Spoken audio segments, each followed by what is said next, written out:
And we are live. Joe Joyce, Zhang Zhilei, the rematch in the UK, and it has gone horribly wrong for Joe Joyce with Zhang Zhilei detonating a devastating right hook to drop Joyce heavily like a sack of potatoes off a cliff. He tries to beat the count, is counted out. And there was always the possibility that this was going to end sooner. Joyce was trying to mix things up, do something a little bit different, and it just didn't work. Not at all, not a jot.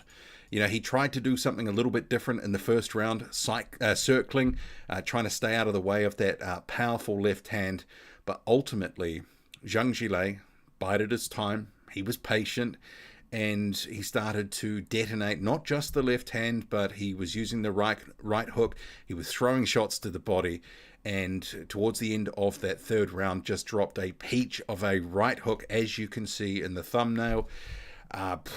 Yeah, Joe Joyce decimated by that right hook. So yeah, what a knockout! One of the knockouts of the year, and quite a bit to sort of chew over and mull over, because you had Joe Joyce looking to do things differently. It's gone horribly wrong. What now for him? What now for Zhang Zhilei? But yeah, questions about Joyce, the strategy, what he was trying to do, just didn't look right in there, did he? Looked tentative. I mean, the 25 extra pounds of weight, they've obviously gambled there. He wanted to have a little bit more mustard on his shots. Backfired horribly. He looked slower than the normal slow version of Joe Joyce. And as we said in the lead up to this fight, Zhang Zhilei will basically sit there, throw shots, but he'll be economical with his work. And he bided his time, and ultimately, that second round, when Joyce started to just try to get something going, you know, there was that big left hand that punctuated that round. And towards the end of round two, he just ate a whole bunch of shots. As they were saying on the commentary, he froze at times. You know, like he took some of those shots and just, you know, was there for the taking. Slow feet, slow hands, almost zero head movement at times. You know, it really was a delight for Zhang Zhilei just to start teeing off. And that right hook in the third round, wow, what a shot. So huge, huge win for Zhang Zhilei. And you sort of think after the Hrgovic fight, he was kind of nowhere. People were feeling a little bit sympathetic for him, going, look, this, you know, obviously you've lost this one, a little bit controversial, close fight. And what was going to happen? He was nearing 40 years old, gets an opportunity out of nowhere to face Joe Joyce, took it, and now with two fights on, and he's sitting pretty. He's confirmed himself as one of the best heavyweight contenders floating around at the moment. After the fight, you had Zhang Zhilei calling out, again, Tyson Fury, but it was sort of by way of a call out saying, addressing the audience saying, you know, do you want me to shut up Tyson Fury? Let's face it, Tyson Fury probably not interested in Zhang at this point, because he's off doing his own thing, fighting, you know, MMA fighters, and seemingly signaling he's going to maybe want to face John Jones if he beats Francis Ngannou. But I do want to give credit to Joe Joyce and Frank Warren for having not only made the second fight, taking on the rematch, but just having a good contender level fight in general, because we get so few of these. But as we've seen again, styles make fights. And the southpaw style of Zhang Zhilei, the fact that he's a bit slow on the trigger and doesn't move his head, perfect for Zhang. It really was a case of he had his number, beat him sooner in the rematch. And first fight, it was the left hand. Second fight, it was the right hook. And Zhang, you know, those are his two punches. We didn't see so much of it in the first fight, but wow, that shot that landed absolutely decimated him. So I'll get to a few of the comments here. So thank you for jumping in, and another Boxing Squared live stream. It's certainly been a while. So I do thank you for joining me wherever you are, morning, noon, or night. So we're coming up 11:31, almost 11:32 here in New Zealand. Wherever you are, if you're in the UK, Americas, wherever, South America, Africa, thank you for joining. And we'll just get to a couple of these comments, and then a few things to mull over, because what's next for Zhang? What's next for Joe Joyce? And wow, what about that right hook? So, as it says, what a knockout it certainly was. One of the knockouts of the year. I mean, that shot, he went down hard and heavy. I was almost shocked that he managed to get out, because for a few moments, I thought he was completely out. Maybe he was, I don't know. But Sebastian says his boy got whooped. Stuck in Kiev says, now Queensbury need to feed Zhang spiked water at the presser so they can save this. Didier says, terrible Joyce, slow ASF. He certainly was. That extra weight. I mean, if he was going to have the weight, you've got to try to utilize it. I mean, Joyce was, I mean, it was kind of paradoxical because he was fighting from the outside, doing what we expected he was going to do in the first fight, but couldn't. That first round where he was circling, I was like, well, where was this in the first fight? Because the lighter Joyce at 256 or whatever it was, that's the sort of strategy, circle and move and, try to thwart him. That's kind of what we expected. But from round two, he just couldn't keep it up. And obviously coming in, getting caught by shots, and that flurry near the end of round two, that heralded, and I said on Twitter, it was worrying signs for Joyce. And, Zhang, patient, economical, the pace suited him down to the ground. Joyce, tentative.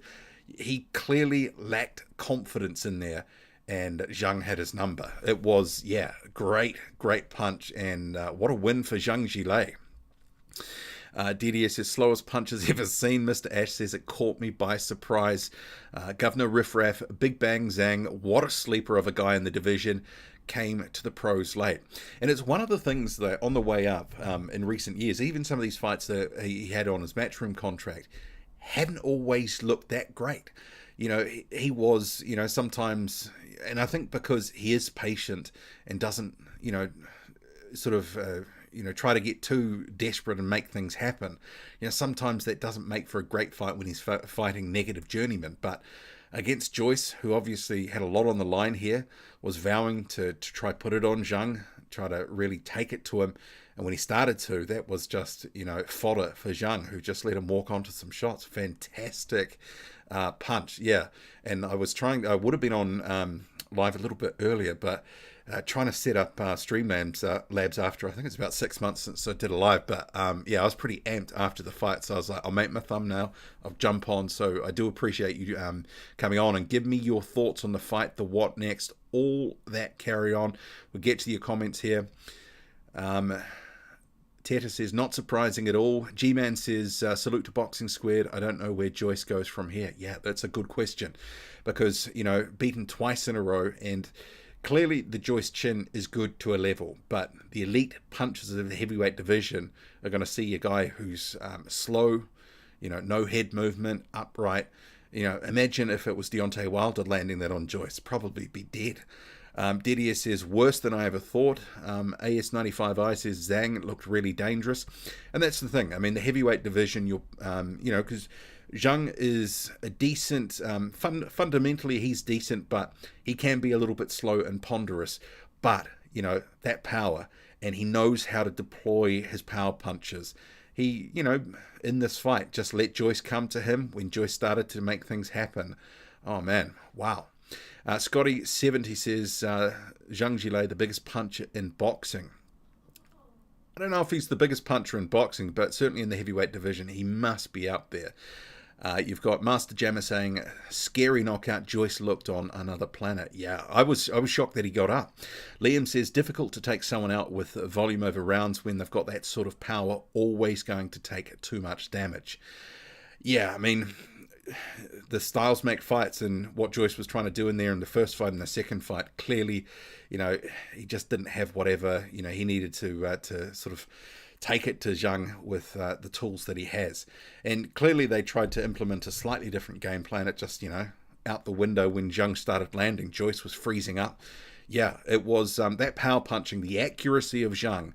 And not only just with the left hand, but he's a problem with the right hook. And you've got some other southpaws that know how to land the left hand, but they, like Bakadir Jalilov, for example, lacks a right hook. And you can see when you've got someone who's worried about the left hand but is basically going to come into another money punch of yours, how dangerous a punch if it lands, wow.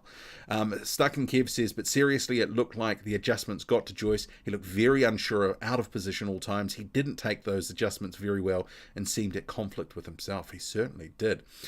Zhang says, DT says, Zhang Hergovich rematch makes sense to me, but Hearn won't risk it. Well, I mean, I guess it depends what's going to happen, because I believe that Zhang was given a dispensation from his Matchroom deal to take this fight. Let's face it, Zhang had been fighting in the United States. Matchroom in the United States has got nothing happening for him at the moment. So that sort of fight, a rematch, I think that's a real rematch that we'd want to see, because the controversy of the first fight, Zhang dropped Hergovich, Zhang faded late in that one, and Hergovich ultimately got a close decision. Even though I think, I don't want to call it a robbery, but a lot of people did think that Zhang won that fight. It was close and competitive, but I think a lot of people had Zhang edging it. So yeah, I'm certainly wanting to see a rematch if that was something that we could get. So I've just lost my place in the chat here, but I'll just come back down to the main screen. So if I've missed your comment, drop it again. So Adore says, Boxing Squared, there is a lot of much better qualities in heavyweights now than in the Klitschko era. Well, I guess if we consider that a bit of a dark ages, maybe the talent level wasn't as great at some points in terms of guys getting title shots. But I would say of the Klitschkos, they fought their mandatories, they fought often, and we had more heavyweight title fights. I wouldn't mind going back to the days of having, the heavyweight champion facing, 3 or 4 contenders in a year or thereabouts. Sometimes Whitty says, best punch of his career. They knew Joyce would be focused on the left. First time Joyce squared up on the right, he banged him with it. Fantastic power. Good comment. Dave says, why not make Joyce versus Dubois 2 now? Joyce still beats Dubois in my opinion. Well, I guess for Frank Warren, you've got to look at the options now and go, what's next? Where do they go from here? And I think, do we also have to consider, with Joyce's age now, that window is maybe closing. You can certainly make the case that the chin, maybe it's not as cracked up to be as people thought, or maybe it's just that Zhang cracked it, and that Joyce is going to be a bit of a different fighter now. I certainly think when we look at what happened in there, Joyce was worried about what was coming at him. And, he seemed to be not committing with everything when he was going, for some of his shots. Some of it was arm punching, that sort of stuff. He was tentative and didn't want to pull the trigger. Has Zhang changed Joyce for the worse because of, the couple of wins that he's had over him now and the shots that he's landed? I mean, I'm sure Joyce, he knows he's got to channel that sort of stuff. He don't want to take the punches.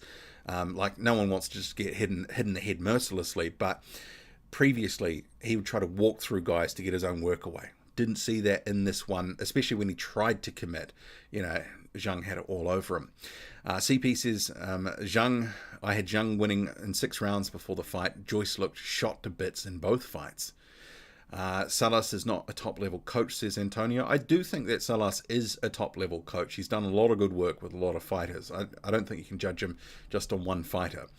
The Kegi says, I wouldn't say Zhang is slow at all. He's just very patient and is economical with his punches. I think in terms of the footwork and that, he's a bit slow. His hands are certainly a bit quicker, but, I mean, he looked fast compared to Joyce. Joyce, the extra weight, did not help him. It did not serve him well in this fight. Marcus says Joyce looked like a beaten between the second and third round. He didn't want to be there. And after the sort of pasting he took in that final, about 10 seconds of the end of round 2, I was looking at that going, these are worrying signs. And I even said that in my tweet because, the body language wasn't good. And Joyce seemed tentative, didn't want to commit. And, you do have to ask that question. Where does he go from here? I mean, if he's really wanting to make a crack towards a world title, he can't take too much time off, but, there's going to be a little bit of psychological damage there. But also, if he's probably going to have to be matched relatively toughly to get back anywhere into position quickly. As we know, it only takes a couple of fights to be back in position, but he's probably going to have to take 1 or 2 hard fights to get there. And I think we've seen some guys, I think the matchmaking from here on in for the next couple of fights will be confidence builders or against guys that are not known punchers. Could we see a rematch between Joyce and Joseph Parker? I don't know if Warren would be, both these guys, Joyce and Dubois, coming off losses, would want to mix these guys together. But you have to ask the question, what does he do next? I mean, he turned pro late. He already had some miles on the clock from his boxing career, but even pre that, people forget he was a collegiate athlete. So he's been operating at a reasonably high level in a couple of different sports for the best part of 20 years. And now he's just been stopped with a blistering right hook. And the question is, does he want it? Is this going to sap the motivation to continue? Because sometimes, fighters can get the fight beaten out of them. And at 38 years old, he's probably made okay money as a pro. But, it's not the life-changing money. But yeah, what next? I mean, it is a real question. So Riwi says, I don't think Zhang is slow. Oh, no, we've read that one already. So a name with lots of numbers says, idiots like Are will still downplay Hrgovic beating 2 unbeaten southpaws in a row. Sometimes Whitty says, his hand speed is top-notch, feet a bit slow, but they are the right places to throw. Zhang has very good ring IQ, says the Kigi, worked out what Joyce was trying to do. Andrew says, evening all, just gone 11:30 here in the UK. Ezeki says, Zhang versus AJ. Well, I mean, remember all the talk about that. I mean, it was at a stage, though, where Zhang really hadn't built himself up to the point where you could kind of go, there's the interest in the fight. But at this point, with Joshua kind of seeming a little bit, past his best, or, certainly suffering from a little bit of a crisis of confidence, and Zhang with a couple of best wins of his career and also a solid performance against Hrgovic, I think a lot of people would go, if you're going to make that fight, now is the perfect time. Remembering also, Zhang Zhilei is the guy with the mandatory sort of slot. So eventually, he is the one that is going to get the title shot. We've just had the WBA, so Alexander Usyk with his 3 main belts, and we're not counting the IBO, so please don't with that. You've got IBF is meant to be next. So that would be Filip Hrgovic. And after that would be the WBO. So between now and then, or whenever you're going to have a fight with Zhang Zhilei and a champion, whoever's holding it at the time, it's probably at least a year. He's going to have to fight someone. But, there's probably no better time to make it, at least from Zhang's perspective. I think a lot of us probably thought after the Hrgovic fight is the sort of the window for him to, get a title fight, the window for him to make some real money. Has it gone? But you have to credit Joyce for giving that opportunity out of nowhere. And it's resurrected Zhang Zhilei's career. We're looking at this now going, geez, that guy looks like a monster. I think, styles make fights, and someone who's a bit more fleet of foot and defensively responsible is going to have a lot more success against Zhang Zhilei. So I've just had a whole bundle of comments just flurry down out of this update with Streamlabs. It seems to be not putting all the comments in. So you've got Joyce versus White and Parker versus Dubois, says Big Boys Boxing. So shout out to Big Boys Boxing. Shout out to G-Man before as well. Great channel. So Glenn says he needs to retire. And I guess, is that a question? Is that, when we talk about what next? At 38 years old, coming off 2 pretty, conclusive losses to Zhang Zhilei, does Joyce need to retire? I think he will feel, especially with the state of the division, and you've got a number of fighters fighting on and into their early and mid-40s at this point, and still managing to get, either title shot offers at some point, or, you're also getting big paydays coming up, that sort of thing. He might go, well, if I go away, work on a few things, make a run, I'm well matched, that I can, potentially get a title run going, or at least to a couple of big fights. And potentially there's the opportunity within the Queensberry stable that maybe Joyce could be matched with Dubois again. At some point, if Tyson Fury decides that he wants to face heavyweights in the heavyweight division, we've seen him give Derek Chisora, who was undeserving of a title shot, a shot. So why not randomly pick up Joe Joyce and give him a fight? So, I mean, yeah. So, Davy Jones says, do you think Zhang versus Usyk is a good new fight? Look, I'll take it. Let's face it, these guys are not fighting enough at the top end of the division. We need some fights to be going. The champion's fighting 2 or 3 times a year. And if I'm honest, some of these guys are slowing down the division, and in the next couple of years, when they drift off and others take their place, I'm hoping for that renewal process to see a more active heavyweight division, because it's kind of been dross in the past couple of years. And I know you've got some external economic conditions, they affect things as well. You have a case where heavyweights being expensive, if you hadn't noticed, some of these promoters are not putting their guys out as much. Even some of the prospects are not fighting those 4 or 5 times a year unless they're cheap. So Zhang, Usyk, yeah, I'll take it. Zhang, Hrgovic, Usyk, Hrgovic, any combination of which, I'll take it. Fresh fights, we want that. And you have to give credit for Joyce for facing Zhang, because didn't have to. Took it on. It's obviously backfired. Great for Zhang. Resurrected his career.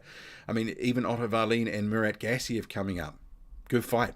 I mean, it's not happening often enough. So I'm really pleased to see there's a few guys actually putting it up on the line, because, you step back and go, there's a lot of risk. And sometimes the reward, even for these fights, yeah, they'll be getting paid well, but it's not that life-changing money. But it's fantastic for us as fans. And when you get those stoppages, like, we got tonight, that right hook just obliterating Joe Joyce, those are the moments that you love as fans. Maybe, Joyce, hauling himself off the canvas, is probably feeling a bit sorry for himself. I saw him walking out of the ring after Zhang gave his interview. And, yeah, he looked crestfallen. But I guess that's got to happen, because he'll be thinking, what happens now? I know there was a lot of people thinking, well, if Joyce came in heavy, if Joyce did this, that, or the other, that it would have a significant impact in the second fight. But I think this was one of those styles make fights, really played into things, because Zhang just couldn't miss. No head movement most of the time. The weight made him more slow and ponderous, and Zhang was able to take advantage. Just sort of bided his time until the opportunities came.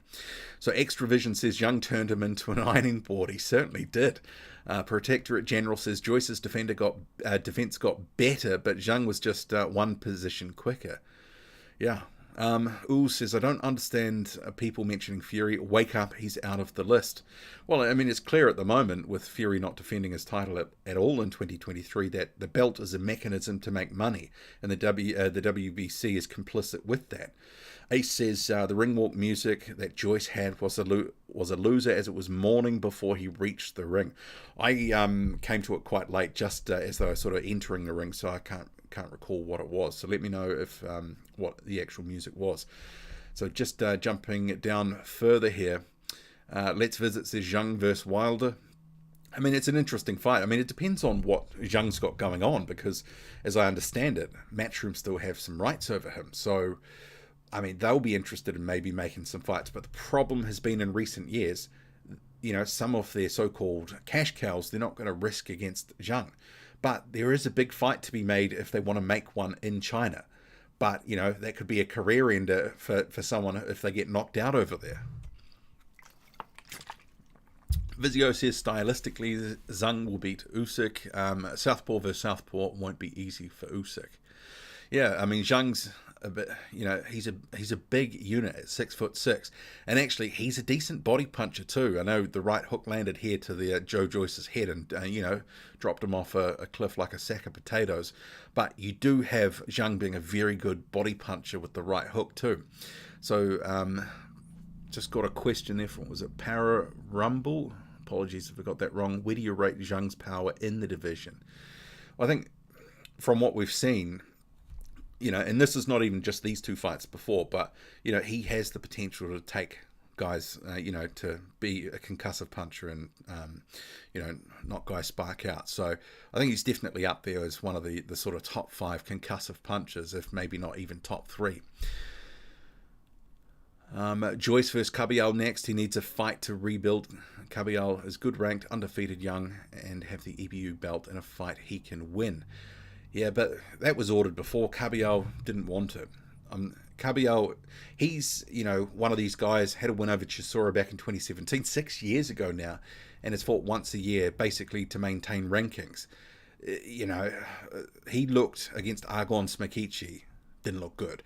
So, I mean, I don't see Caballero being interested in that. He's hanging around for a payday against, calling out big names, aka Mahmoud Char style. Ace says Chisora is finished. Well, he's been finished for a while, but people know that he sells tickets. He's a name. And this is the thing, it keeps him in position. And sometimes that stuff absolutely matters.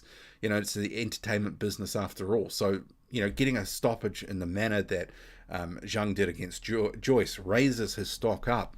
If he becomes significantly more popular at home in China, you know, there could be a big fight. Even if it's not, you know, against one of the names we want, he could still probably fill out a bigger stadium than he previously could have before these two fights. Joyce versus Big Pharmacy Miller. Well, there's some trash talking history there. Big Boys Boxing says Zhang versus Wilder would be fun. I'm sure it would be.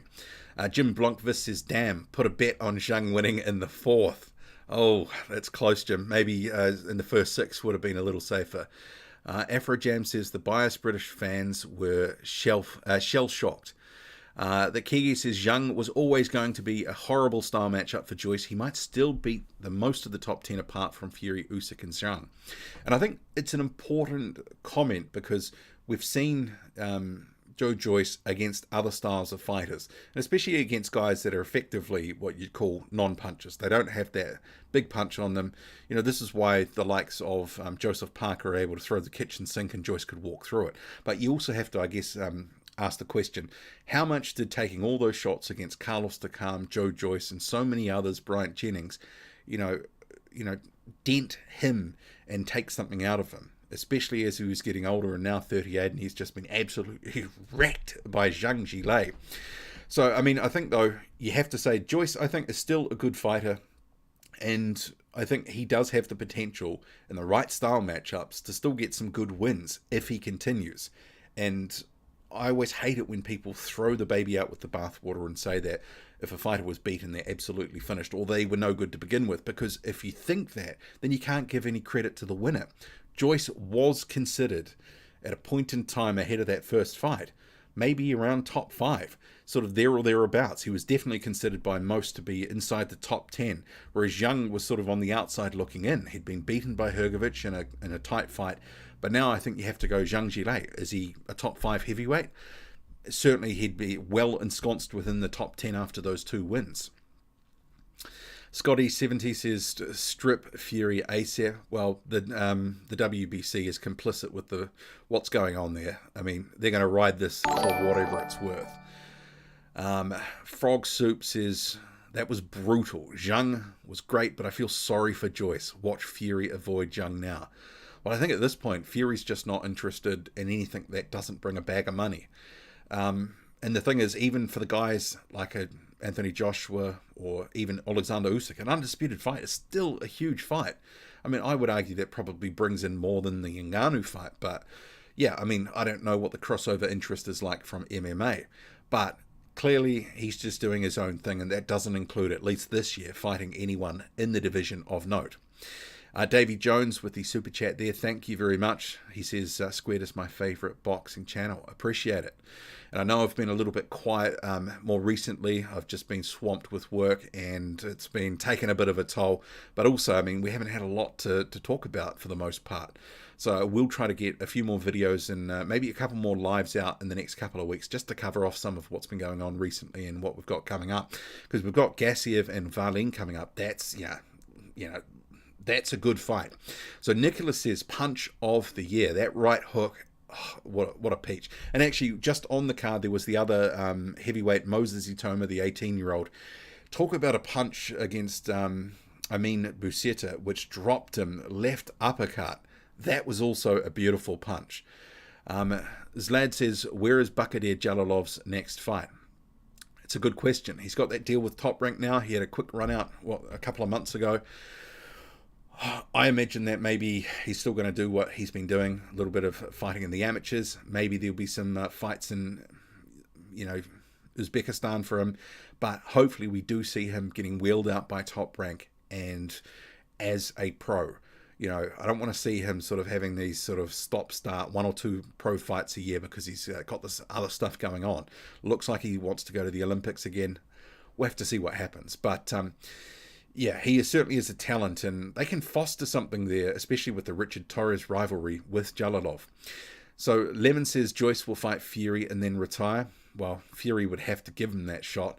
But if Fury saw that performance and thinks, look, Joyce is, is highly beatable, It wasn't just a one-off against Zhang. You know, I, with my extra height and reach and skill, can basically pop his head off all night and work to the body, use my size, wrap him up like an octopus. I think Fury would think that Joyce is a highly beatable opponent. And that obviously makes for sometimes, an easier to make a fight with an opponent that you think, yeah, I've got his number. David says, so sad to see Joyce out on the floor. Yeah, well, that was the question. I thought he was completely out, but then sort of miraculously was up, but obviously it was a little bit too late. Ace says, Zhang has a good chance against Usyk. Will says, Zhang versus Anderson, imagine that one. Well, at some point, Top Rank with Jared Anderson is going to have to pull the trigger on that next level of fight. You know, Anderson's got this arc where he wants to be out by the age of about 27 or so. It's a little bit unrealistic if you ask me, because by that stage, is he even going to be at a title shot? Or if he is, he might have only defended the belt once or twice max. I mean, look at the state of the heavyweight division. The fights that we want for years and years and years, we haven't happened for the most part. All the champions only fight, and contenders once a year, maybe twice if we're lucky at this point. Afro says Anderson wouldn't be able to handle the counters. Zlad says, you covered that one. Protectorate General, Zhang, hardest puncher by far. Who else KO'd a 281-pound steel chin out cold with one punch in the first 3 rounds? Wilder couldn't even KO 230-pound Ortiz that quick.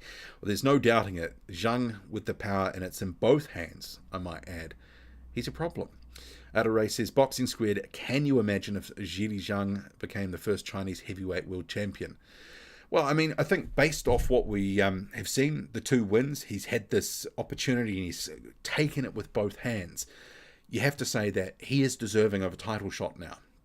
He should get a title shot. He's in that position, got the WBO mandatory. But I guess, 40 years old, and if the title shot is in the rotation of the mandatories a couple of fights away, one, he's going to have to risk it in probably a reasonably okay-ish fight just to stay active and against a guy that, or whoever they put him in with, is, not a complete chump. But, you also have to ask the question at some point, at what age does things start to catch up with Zhang as well? He's already 40. I mean, maybe you can argue with Joe Joyce, the way that he fought, recklessly blocking punches with his face, was more of a... and has the chin being cracked, was that style that he sort of fought with, that was always going to age like sour milk. So for Zhang, with his fundamentals, he's always going to be a problem. But at some point, especially if you wait another year or two, you can kind of go, he's going to be withering on the vine in the meantime, just a little bit. But I really do hope that he gets a big fight next, because he deserves it. He's put himself back into the position and performed. And this knockout has really elevated his stock in the heavyweight division again. Nicholas says that... Sorry, I missed that. Joyce can come again. He's a real threat. He walked through Parker. But if you were to run that one back right now, would it be the same Joyce that comes in against Parker? Because I think the sort of damage that, these sorts of, that eye in the first time, and look, Zhang absolutely put it on Joyce and rocked him majorly in that first fight as well. It wasn't just the eye thing. And this one here absolutely obliterated him. It's going to be some impact, some carryover, some damage, maybe some psychological damage. As we saw, maybe there's a bit of psychological damage from the first fight. He was tentative. He didn't want to commit at times. And he did pay the price in the end. Ultimately, it was an accumulation of factors. But yeah, I think we did see a bit of wear and tear from that first fight carry over to the second one. And going forward, maybe, the chin is not going to hold up the same as it once did. You can't keep taking, blocking punches with your face as a strategy and think that it's going to go well. Look, we've got an example. Adam Kovnatsky is probably the perfect one. Basically, after a couple of years of trying to walk through guys and be fun and a volume puncher, the chin cracked. And once it cracked, became a highly beatable fighter and has been beaten, 4 times in a row now, 3 times in a row. Kid Manaya says, punch of the year for me. Yeah, I think a lot of people will agree with you. It's certainly going to be up there. Nicholas says, maybe not for a title necessarily, but still love to see him fight. Flying Pan Man says, Parker versus Zhang, styles make fights. Probably a better style for Parker than it was for Joyce. But I do think we've also got a bit of a wear and tear factor with Parker as well. Zhang's a much bigger man, southpaw style, stance, I should say. And if he catches Parker, I think he could do some damage. If you've got Derek Chisora dropping Joseph Parker, Zhang certainly got the pop to do some damage as well. Governor Riffraff says, bit unfair calling the British biased in this matchup. I think most would have picked Joyce to win in the first fight. Yeah, I can't remember whose comment that was. I mean, I think based off the first fight, Joe Joyce was the one with all the momentum. He was the juggernaut. He was the immovable object that ultimately got moved. So, I mean, I don't think it would just be British fans that were expecting Joyce to win that first matchup. I think a lot of people did, probably the majority of people. The second fight proved it wasn't a fluke, and I don't think anyone thought it was a fluke, but Zhang has proven he is a top contender deserving of a title fight. PP says, I know it's popular to take a dump on Fury. I'm not happy with him either, but I think there's a 100% chance he will fight either Usyk or Zhang next. Well, wake me up when we get there. Lucas says, does the WBC actually make money from the Ngannou circus? Well, that's an interesting question because his last mandatory was, April last year, and they haven't sort of forced him to take one this year, which they probably should have by their bylaws, even though Suleiman's been on some BS sort of saying, look, they don't want to just have him, fighting anyone for the sake of it, which is, the idea of having a mandatory challenger is to make sure that, deserving contenders are actually getting a shot. And I think you can argue there's a few of those in the WBC top 15 rankings. But, yeah, I mean, are they getting anything? Well, they're certainly involved. They've got a belt going on the line. I mean, have they said to Fury, well, you need to cut us into this, otherwise we'll take the belt? I mean, I don't know.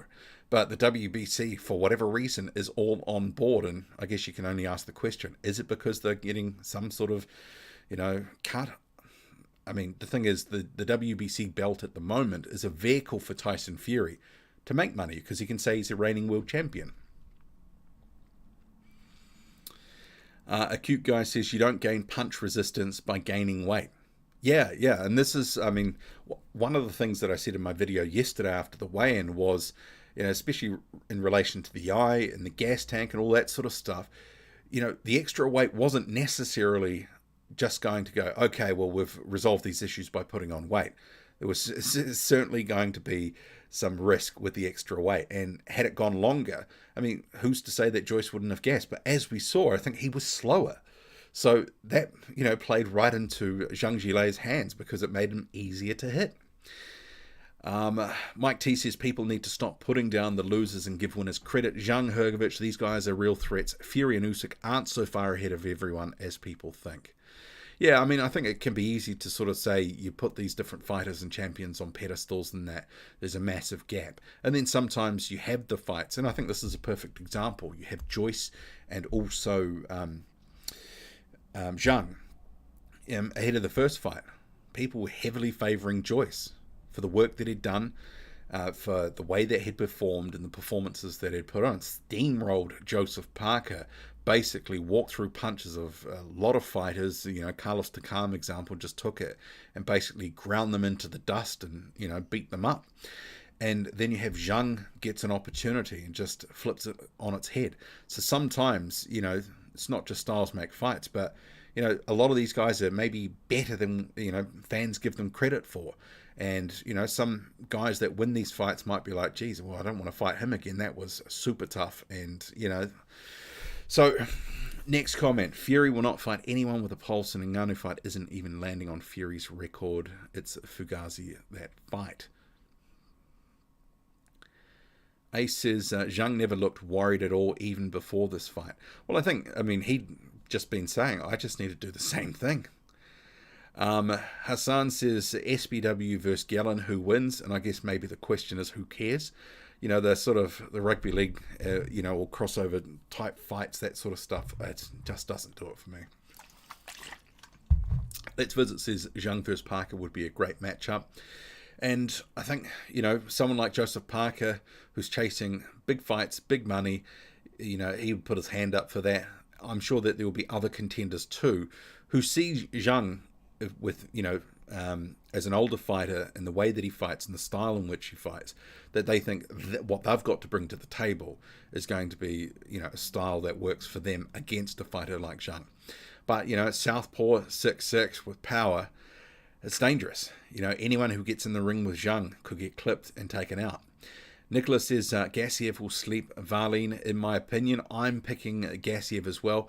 Varlin's just been too inactive. And if you've seen some of the most recent fights that he's been in, hasn't looked good. Hasn't looked good in some of these fights in the past couple of years. But inactivity is a killer. The Kigi says it's insane to think Moses Utoma is still 18 years old. He could be something special by 22 years old.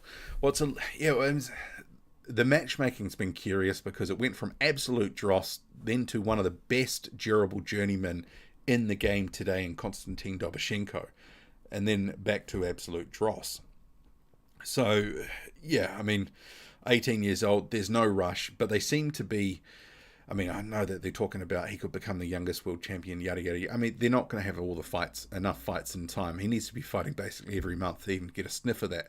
But because where he is and who he'll be fighting, in the logjam in the heavyweight division, there's no way he's getting a title shot within the next 2 years.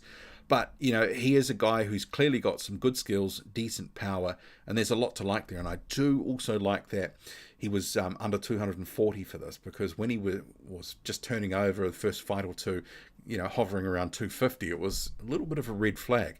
But peach of an uppercut that he deployed on his opponent in that first round. And the good thing is, even though the opponent was absolute, crap, he got him out of there. Didn't waste time, did his job.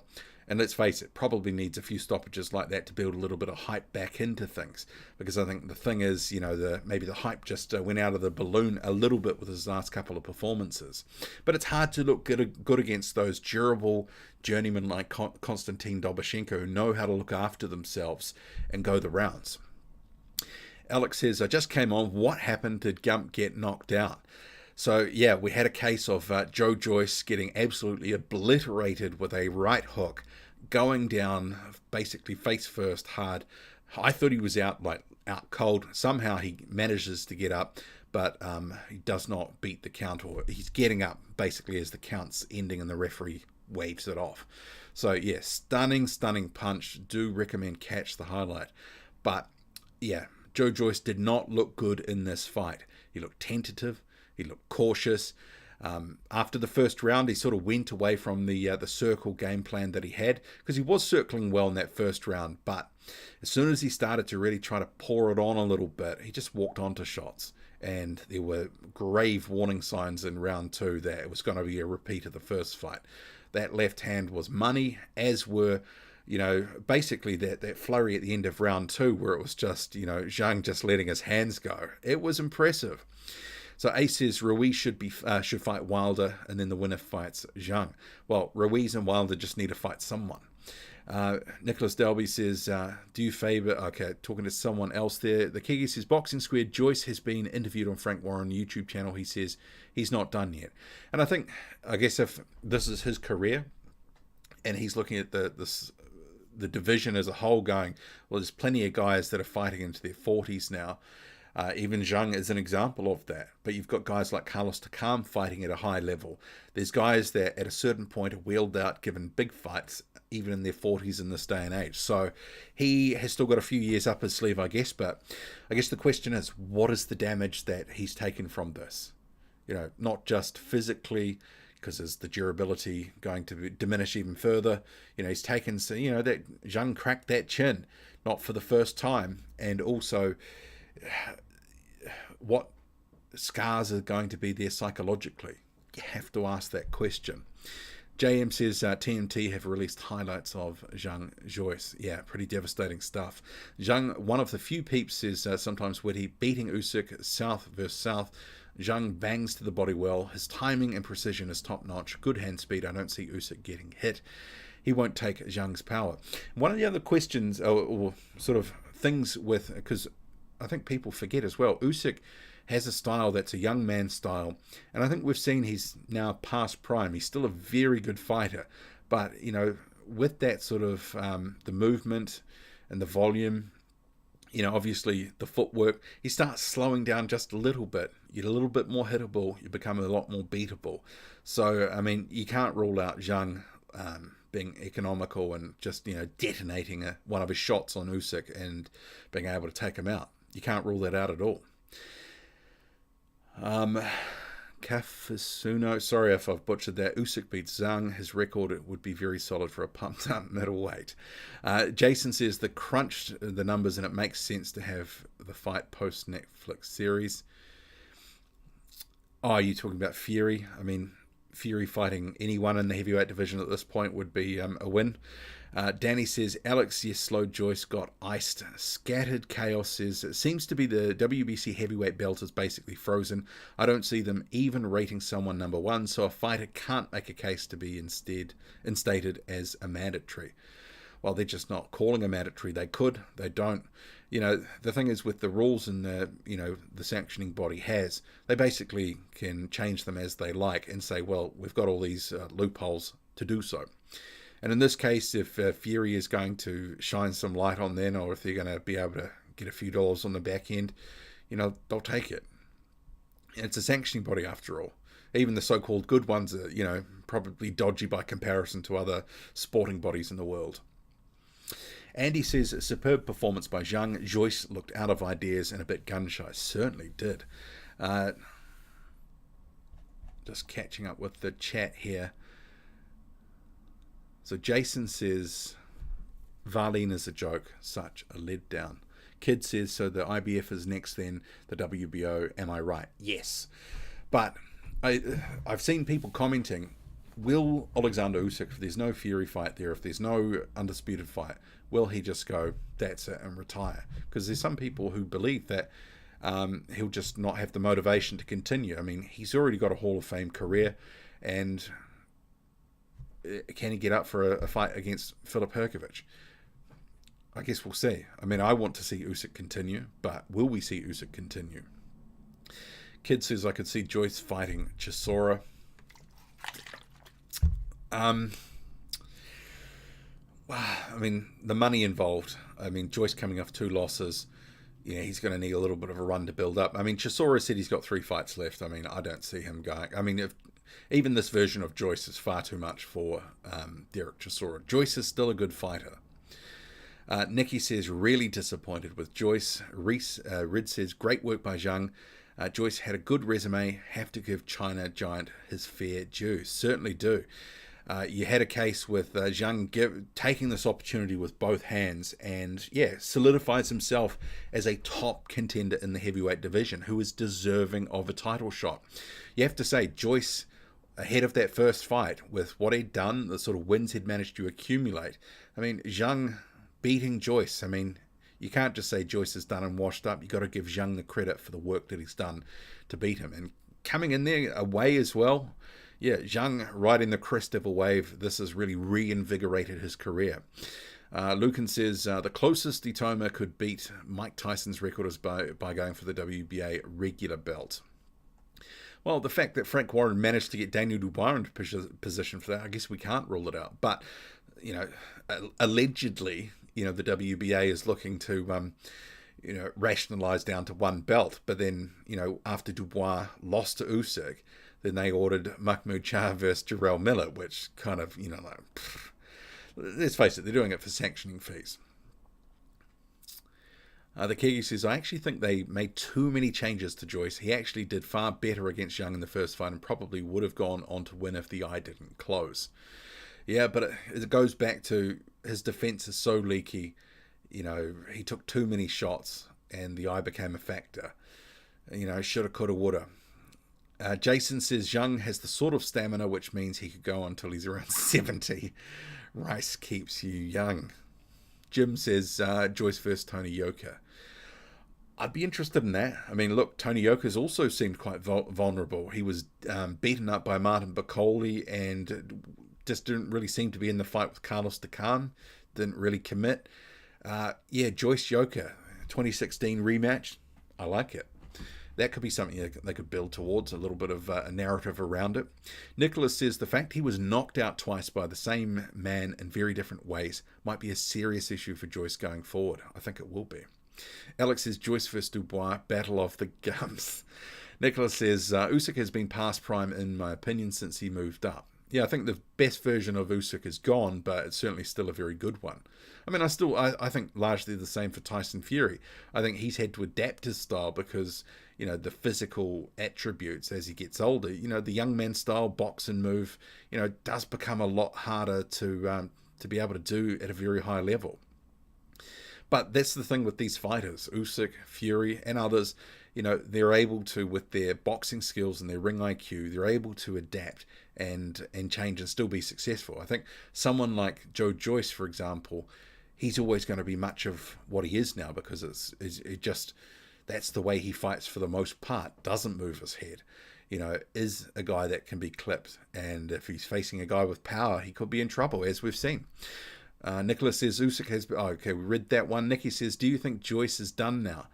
I mean, some people will ask that question. I think he can still have some good fights in the heavyweight division and different style matchups, especially against non-punchers. He's shown he can really dominate. I think a guy with real power in Zhang just was, and the South, Joyce was flummoxed fighting a southpaw. I don't think we'll see Joyce facing many more southpaws anytime soon. Protectorate says he has a big chance versus Fury and Usyk. Let's see it next. Daniel says, I hope dent in his head doesn't make Zhang inactive until his mandatory, since he's now under contract with Queensberry. Is he though? I actually thought that he was lent out by Matchroom and allowed to face for the first fight, and that Queensberry had options for the second fight because that was in the contract. But whatever the case, if it's Matchroom, Queensberry, they got to keep him active. The guy's 40 years old. He can't afford to have long periods of inactivity because it'll affect him worse than if he was 25.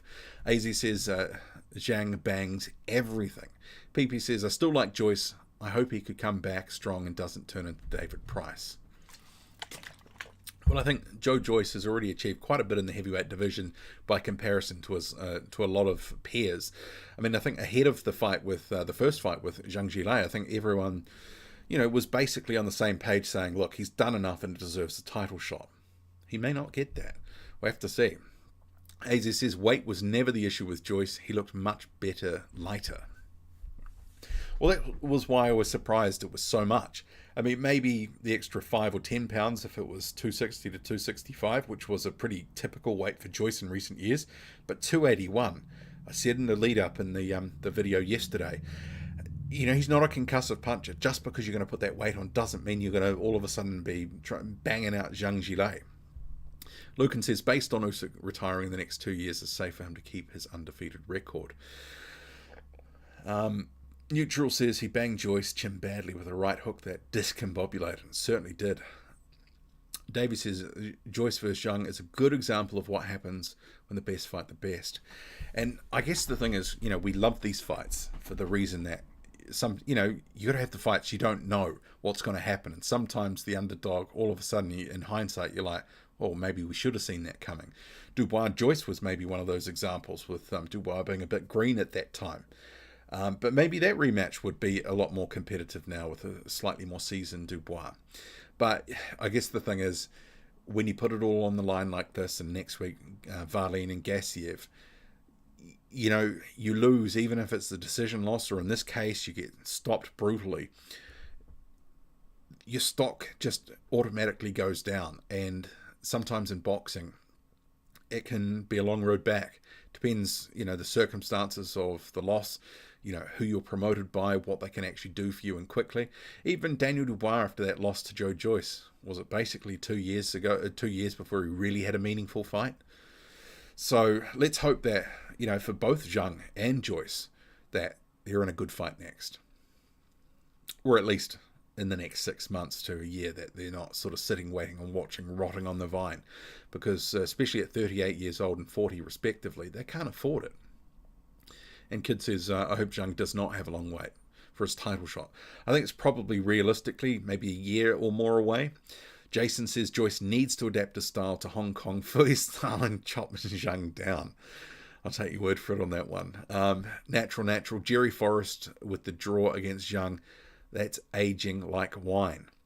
And it is. I know there were some issues after the fight. Zhang wasn't having enough water, and there was some stuff with his training and other bits and pieces. And I know some people have completely said, and written off the Forrest performance, and said Zhang wouldn't have fought like that if he was 100, all that sort of stuff, yada yada yada. But there was a period of time that Jerry Forrest was on a bit of a tear.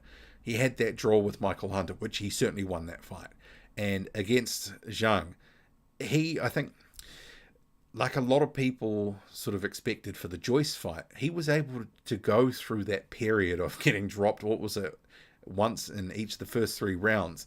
And in the second half of the fight, Zhang faded. And people say, oh, it was just because of those extenuating circumstances. But in the Hrgovic fight, we saw Zhang fade down the stretch. And the sort of, shape that he's in, he's a big unit, and, you're carrying around 270 pounds. And a 10-round fight, it's going to take a toll. So I think a lot of guys, if they can hang with Zhang, as we saw Hrgovic was able to do, and start to really have success in the second half of the fight, he's a beatable guy too, but certainly dangerous early. Davey says all of the current champions would have plenty of L's if they fought each other.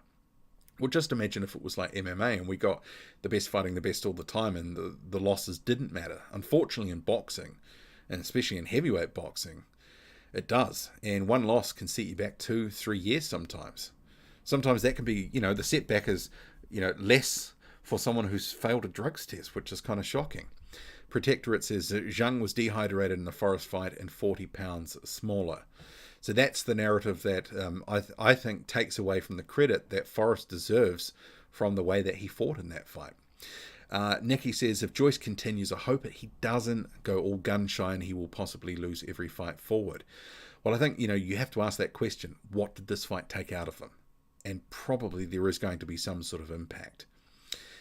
Protectorate says, this 290-pound Zhang is a bomb.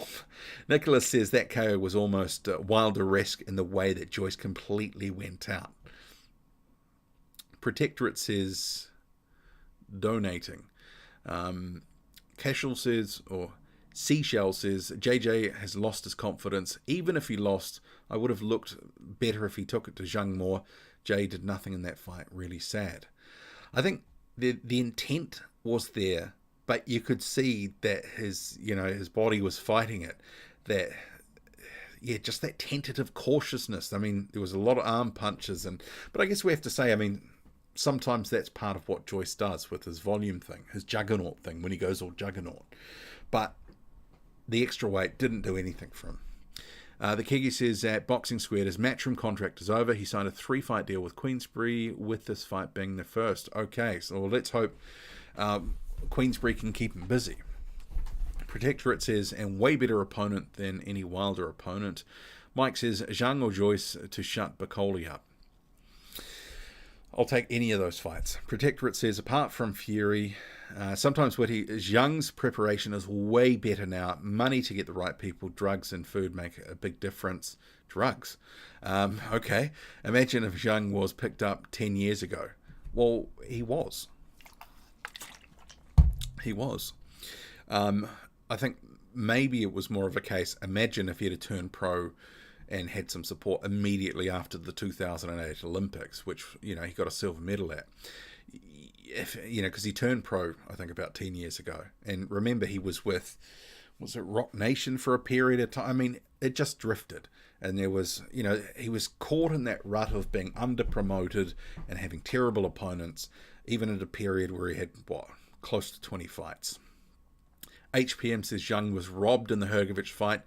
Dr. Anthony McCarthy says he made sense to put the extra weight on, but then if you hold back, it's a recipe for disaster. Seems like psychological problems similar to Joshua.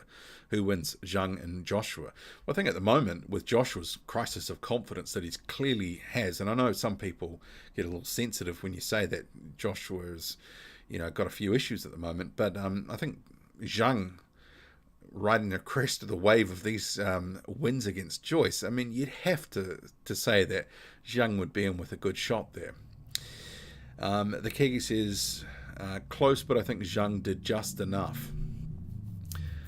Jay Billow, is Zhang now firmly top 4? Well, that's a really interesting question, because what is the top five? And I know some people have different versions of it, but I think he's definitely in a top five. I guess the thing is, as well, styles make fights, and this seemed to really suit Zhang Zhilei. But different fighters who can box and move, let's start with, they've got some head movement, and they're able to, at this level, compete with Zhang a lot more. It's going to be a tough fight for him. I think that this, it's easy to go, okay, this was Joe Joyce. We saw him as a top five guy before these two losses. But if Zhang was against, because I think after the champions, you actually arguably have a lot of guys that are very close to each other. And you could probably go 10 or 15 guys. I mean, arguably, Martin Bakole versus Zhang Zhilei would be a very interesting fight. So, I mean, there's a lot of guys that I think you could actually match with Zhang and have some very competitive fights. But definitely in a top five, I mean, you'd probably have, Fury, Usyk, and then after that, Wilder, Joshua, Ruiz, Zhang. There's a whole bundle of guys that you kind of go, well, who deserves to be number 3? Who deserves to be number 4? Who deserves to be number 5? And maybe it's actually a cluster of, well, these guys are number 3 to number 7.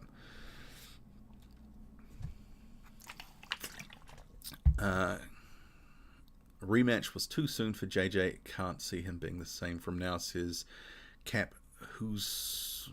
Oh, sorry about that. Probably butchered that. I guess in hindsight, maybe it was. I think a lot of us probably thought, okay, well, he took that straight away. He seemed to be confident he could make some changes. But maybe this was always going to be a case he had his number, regardless of how much time.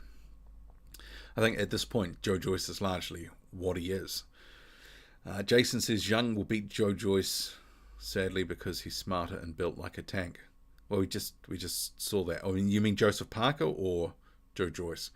Teddy says it was an amazing right hand. Certainly was. Lucas says Zhang would walk through AJ. Protectorate says Zhang would crack glass chin of AJ and doesn't move his head as well. Ed Too Tall feels a bit like higher level Kovnarski versus Helenia situation. A tough come forward fighter getting done by a big boxer puncher. Yeah, I mean, I think there are some parallels. And I do think that with the win, there will be also that rush to kind of overvalue what Zhang can do against certain fighters. But regardless of the matchups that he's going to be in, he's going to always be in them because, one, the southpaw stance is not something everyone's accustomed to. He's got good fundamentals, and clearly he can crack. He's a problem for anyone that he's going to face. PP says, I don't know where to rank him exactly, but I see Zhang in the top 5 too. Protectorate, Zhang needs a Fury and Usyk. Afro, Bakole and Sanchez would have talent, but aren't fighting anyone of worth. Well, this is the real problem. I mean, I've done some videos on Patreon in recent times, and I did a video a couple of months ago talking about what I call the undateables, which, 5 or 6 different contenders, and Bakole and Sanchez are among them. Even when they're signed with, promoters and, Sanchez with PBC, and then you've got Bakole with Boxer now, and there's talk that Bakole might be on the Fury card, and if that's true, that's an admission. Boxer can't do anything for Bakole. So you have these guys who are low risk, couldn't sell out a phone booth, we know that they're very good fighters, but they don't generate dollars in any sense. It's a hard position to be in because people don't want to fight them. Alex says, Joyce was fine. The ref counted too fast. It was only a flash knockdown. Oh, okay. Best comment of the night. Hilarious. Jay Billow says, is Joe Joyce now in the Who Wants Some club like David Price? Well, I guess with the way that Joyce has come along in the last year or two and the way that he fought against Parker and he's been in entertaining fights, I think legitimately you could consider him a name now, but I don't live in the UK, so I don't know what sort of pull that he's got. I mean, it could be that he is matched with some names and ends up, having some good fights, some good paydays. But yeah, I think he's probably got more name recognition than some guys that we just talked about. So more likely to get better fights or better money fights than the likes of Sanchez and Bakole, who are sort of on the outside looking in. Remember from Meet the Fockers, the movie, there was the Robert De Niro's circle of trust. Joyce is probably inside the circle, and then there's a couple of dots on the outside. That is Bacoli and Sanchez on the outside looking in, unfortunately. Ed Too Tall says, can't believe Joyce got up after that. Yeah, I was shocked as well. Riwi says, I actually think based on styles, Joyce is a harder fight for Fury than Joyce, as the volume would be difficult for Fury, which is why champs actually need to fight everyone in the top 10. Styles make fights. Dr. Anthony McCarthy meant to add full credit for Joyce. He absolutely didn't have to take on Zhang first time. It was very brave indeed to go for the rematch. Whatever happened to Michael Hunter? He had potential. Well, Hunter's also one of the so-called undateables, as I've covered off in videos and discussed on Patreon. I mean, sort of, waiting and watching and hoping for opportunities. I mean, Hunter has been in Team Combat League, the format where, you fight heavyweights over one round, or it's not just heavyweights, but, multiple rounds of action where you jump in for one round and fight opponents. He's got to pay the bills, got to put some food on the table and pay that rent. Obviously, Hunter, struggling at the moment. A lot of fighters just can't get anything to happen. And part of the problem is all these muppets at the top end of the division not fighting, and their promoters, protecting their small slice of nothing, not wanting to actually risk anything. And it's all to the fans' detriment. And then we get told, here's a fight, you have to like it. And it's like, well, I'm not amped for this Ngannou fight. I mean, the undercard's starting to look okay, but at the end of the day, it's like we're getting a lot of stuff that we don't care about. And this is the problem with boxing too. Bacoli will probably sign with Queensberry, just like Wardley has rumoured to have done. Rewe says, also goes to show that Hrgovic is not as bad as people were saying, even if I think Zhang definitely deserved to win that fight.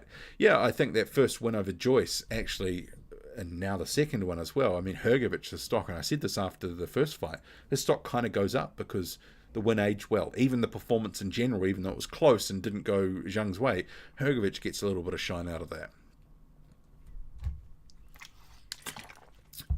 So Afrojam says, heavyweights need to take fights. There isn't moving up and down in catch weights.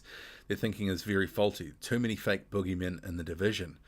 Well, and this, I guess one of the things that's sort of coming out of that point is sometimes we don't know how good some of these guys are because we can't see them tested against the best because the best won't fight them. I mean, how good is Frank Sanchez? How good is Martin Bacoli? How good is Michael Hunter? We've got an inclination, but, until we get some of these top fights, we won't really know. Davey says Joyce is a boxing fans guy in the UK. Good win over Parker. All the old guys watch him. Well, I think, I suspected that he's got some sort of standing with fans in the UK, and I think the way that he's fought previously, people, I think, will have some time for him. We will see him again if he wants to continue, and he probably will be in some good fights, and I think he can have some good wins. Obviously, not against Zhang. That Zhang had his number. Kid says, will Zhang take a keep busy fight while he is waiting?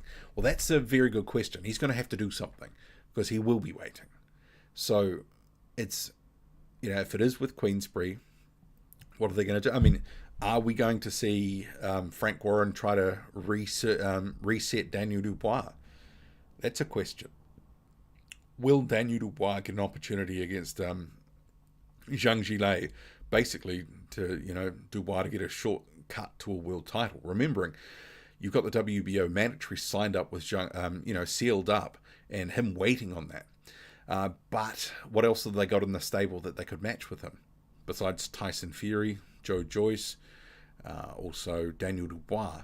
It's a little bit thin. You start dropping down to like the prospect level, David Adelaide, etc. So, more than likely they'll have to tick over fights because Frank Warren, if he is going to be promoting him eventually to a world title, will want to make sure that they clip the ticket and get him to that world title.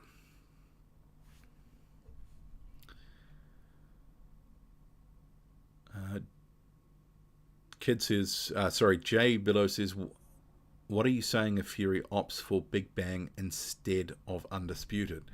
At this point, Fury fighting any top contender in the heavyweight division, I'll take. I understand with Undisputed, and we've seen it year after year for several years now, it's not easy to make. And we have to get real with that.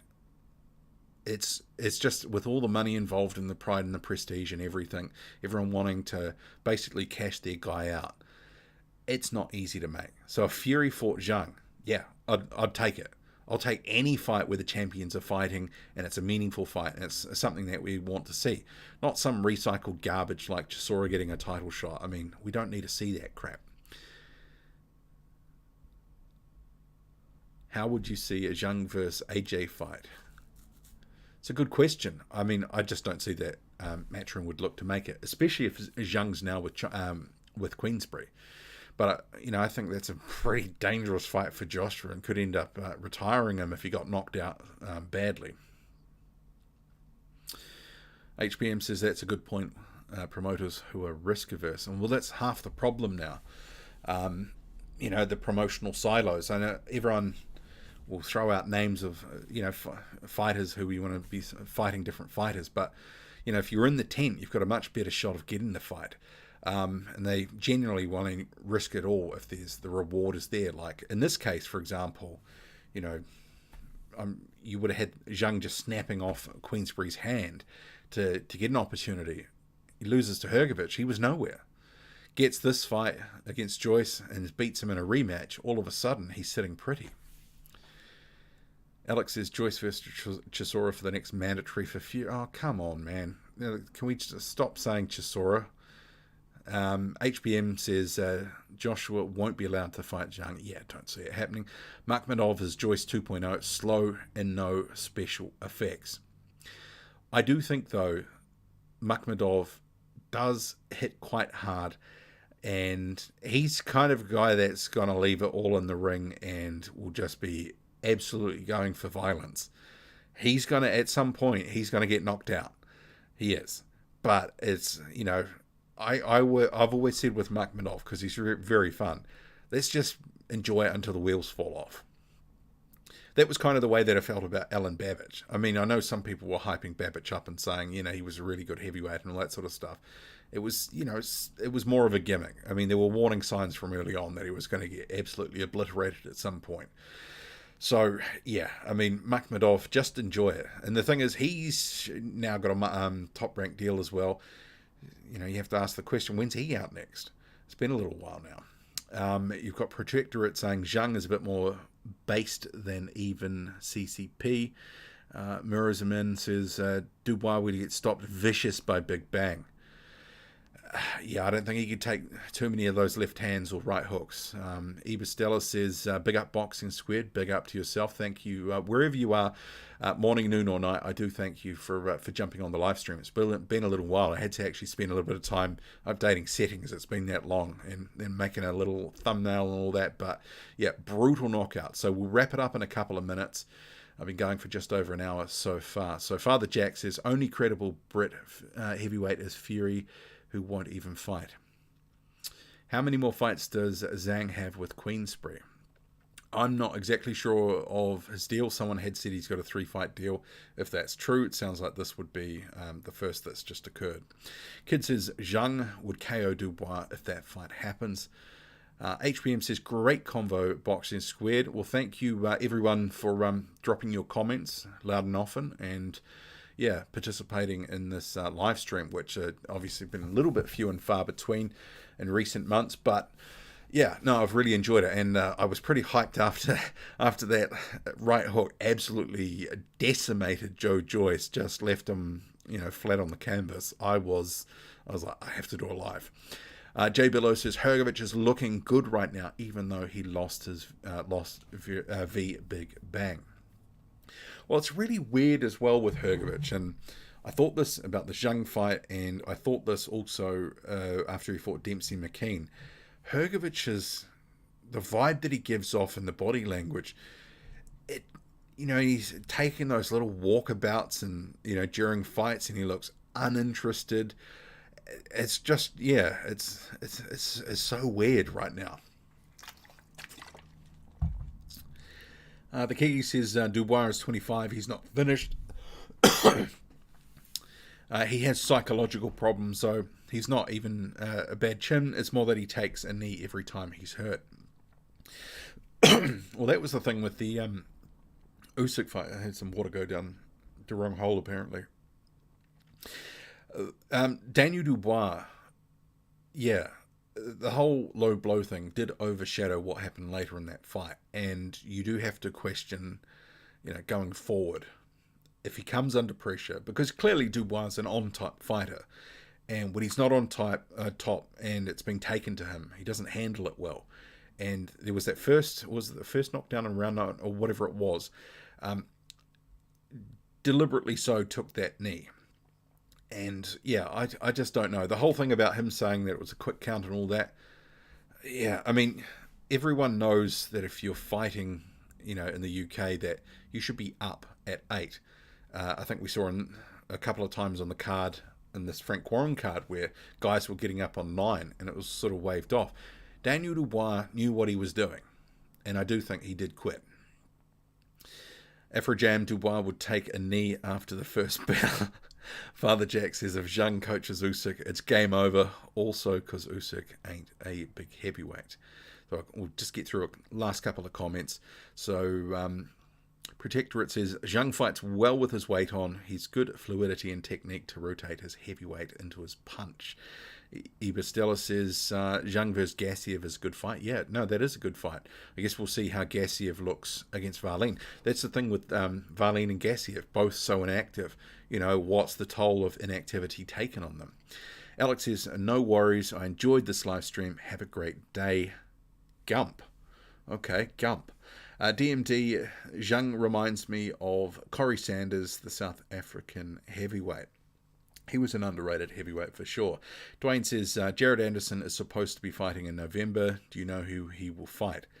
Well, they've been throwing out names there of guys that he'd be willing to fight, but that doesn't mean he'll end up fighting someone like a Frank Sanchez. Davy Jones says, plug your other channel, mate, if you like fishing. New Zealand has the cleanest waters I've ever seen. I'm not sure they're as clean as maybe the tourism posters make out, but yeah, no, I really haven't been uploading a lot of content lately on the other channel just because I've been too busy and overrun with work and my everyday job. But yeah, I've got a lot of content. I just need some time to actually edit and post. So maybe in a couple of months when I'm having a break. But Public Health says, who'd have thought putting 2 stone on an already slow fighter was a bad idea?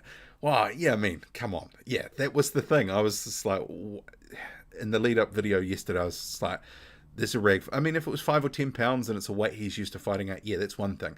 But then going to a career high, 10 pounds above the career heaviest he'd ever been, it was a red flag. I mean, for Zhang Zhilei, he was almost 10 pounds heavier too. But the thing is, he was just in the center ring, fighting his fight. It wasn't a hectic pace. It wasn't, putting him at risk of gassing. Protectorate says, great stream.